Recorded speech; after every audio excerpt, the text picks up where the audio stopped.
Bonjour à tous. La cour de la gare de Dijon accueillait hier des élus et des associations à l'occasion d'une cérémonie commémorative. Un hommage a été rendu aux victimes de crimes racistes et antisémites de l'État français. Une journée qui intervient chaque 16 juillet ou le dimanche suivant en mémoire de la rafle du Veldiv il y a 84 ans. Le musée du pays châtillonnais Trésor de Vix à Châtillon-sur-Seine visé par une tentative de cambriolage. Des faits qui se sont déroulés dans la nuit de vendredi à samedi dernier.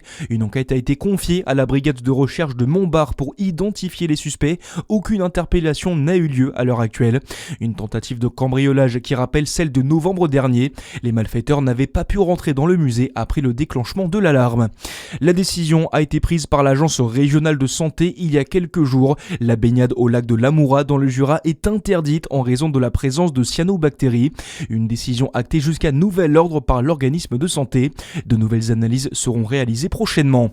À Dijon, la SPA des Cailloux alerte sur les abandons d'animaux. Chaque été, le phénomène prend de l'ampleur, mais cette année, la situation est particulièrement préoccupante d'après l'association.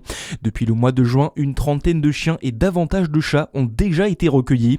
Ces abandons sont motivés par des départs en vacances ou encore des difficultés financières. Dans l'actualité également, Tours, Angers ou encore Auxerre, les opposants au projet de loi d'urgence agricole se sont mobilisés ce week-end un peu partout en France pour dénoncer le texte qualifié de loi Duplon 2.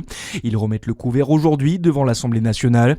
Le collectif Nourrir, qui regroupe plusieurs organisations comme France Nature Environnement et Foodwatch entre autres, dénonce un projet qui ne répond pas à l'urgence agricole. Modification des règles de partage de l'eau et réintroduction de pesticides nocifs. Mathieu Courgeot, coprésident du collectif Nourrir, fait d'autres propositions. L'Assemblée nationale avait aussi repris une de nos propositions qui était d'indexer les coûts de production sur le prix des produits agricoles. Et donc ça, c'est clairement quelque chose qui a été balayé par le Sénat. Donc ça, c'est une première proposition sur le revenu agricole. Le deuxième, c'est sur plutôt l'accompagnement des agriculteurs pour adapter leurs pratiques au changement climatique. Et donc voilà, là, on a aussi toute une série de propositions, notamment via la politique agricole commune et sur les questions d'accompagnement des agriculteurs. C'est vraiment en mettant tout le monde autour de la table qu'on arrivera à sortir de l'impasse dans laquelle on est actuellement. Le projet de loi sera soumis au vote dans la soirée à l'Assemblée nationale puis demain au Sénat. Et puis, pas de coupe dorée pour l'équipe de France, mais une belle distinction tout de même pour Kylian Mbappé.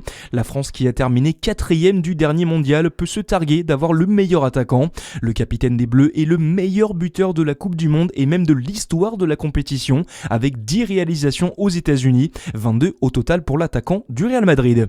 Voilà pour l'essentiel de l'info au plus près de chez vous, c'est la fin de cette édition. À suivre votre météo sur Fréquence Plus. Très bonne journée à tous.